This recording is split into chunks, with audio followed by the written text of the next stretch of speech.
হিন্দু ভারত, জৈন ভারত, বৌদ্ধ ভারত, খ্রিস্টান ভারত, এতগুলো ভারতের মাঝখানে দাঁড়িয়ে আমি ফিরোজা, একটি ভারতীয় মেয়ে। আপনারা বলতে পারেন আমি কি দোষ করেছি? পৃথিবীর যে কোনো দেশের যে কোনো একটি মেয়ের মতো আমি একজনকে ভালোবেসেছি। প্রথম যেদিন ওর চোখে চোখ পড়েছিল আমার, আমি জানতাম না ওকে।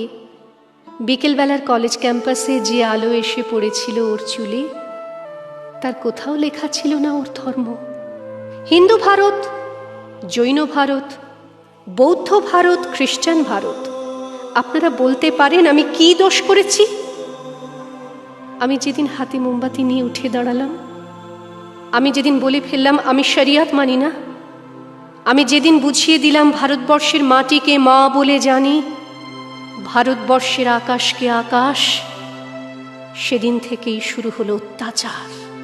হিন্দু ভারত, জৈন ভারত, বৌদ্ধ ভারত, খ্রিস্টান ভারত, আপনারা বলতে পারেন আমি কি দোষ করেছি? ছেলেটা তো আপনাদের, সে কি দোষ করল? আমাকে ভালোবাসায় তার দোষ? ছেলেটার বাড়িতে আপনারা ঢিল ছুঁড়লেন, পার্সেল করে ছেঁড়া চটি পাঠালেন, ওকে হাতে মেরে ভাতে মেরে বাড়ির দেয়ালে বড় বড় করে লিখে দিলেন এসব চলবে না। লজ্জা করে না আপনাদের? আপনারা এগিয়ে থাকা মানুষ, MA pass, BA pass, doctor, engineer, আমলা, মাস্টার, আপনারাই গণতন্ত্র নিয়ে ভাষণ দেন আর প্রয়োজন মতো গণতন্ত্রের টুটি চেপে ধরেন। ধিক আপনাদের! আমি কি ছোটবেলায় ভোরের আলোয় সরস্বতী পুজোর ফল কাটিনি? আমি কি স্কুলের বারান্দায় বসে রাত জেগে আলপনা দিইনি? আমি কি পাশের বাড়ির হিন্দু বাবার জন্য রক্ত দিইনি? ওদের বাড়ির উঠোনে বসে ওদের ছেলেদের অ আ ক খ শেখাইনি? আমি আরবি শিখিনি, ফার্সি শিখিনি, উর্দু শিখিনি। বাংলাই আমার ভাষা। এই ভাষা আমার ভাত, আমার রুটি, আমার চোখের কাজল, আমার পায়ের ঘুঙুর।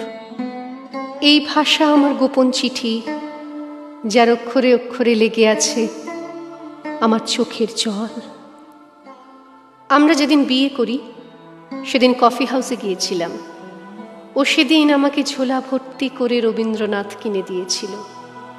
হাওড়া স্টেশনে পৌঁছে আমাকে কানে কানে রবীন্দ্রনাথ বলেছিলেন, ফিরোজা, তুমি আমার মৃন্ময়ী, তুমি আমার লাবণ্য, তুমি আমার সুচরিতা। সেদিন রাত্রে কি হয়েছিল জানি না, কি ঘটেছিল ওদের বাড়িতে, কি ঘটেছিল ওদের পাড়ায়, কি করেছিল ওদের বাবা কাকা, সেটা আজও আমি জানি না। কিন্তু তার পরের দিন ওকে আর কোথাও খুঁজে পাওয়া যায়নি। ও কোথায় চলে গেল আমি জানতে পারিনি। এই আপনাদের ভারতবর্ষ, এই আমাদের ভারতবর্ষ। আমি একজন সাধারণ মেয়ে, অথচ বাড়িতে, পাড়ায়, অফিসে, পুজোর প্যান্ডেলে, বিয়ে বাড়িতে, অন্নপ্রাশনে এখনো আমাকে নিয়ে ফিসফাস। ডাক্তারের কাছে যাই, ফিসফাস। কলেজে ঢুকি, ফিসফাস। বাজারে যাই, ফিসফাস। যে হাউসিংয়ে থাকি সেখানেও চলতে থাকে অবিরাম লুকোচুরি।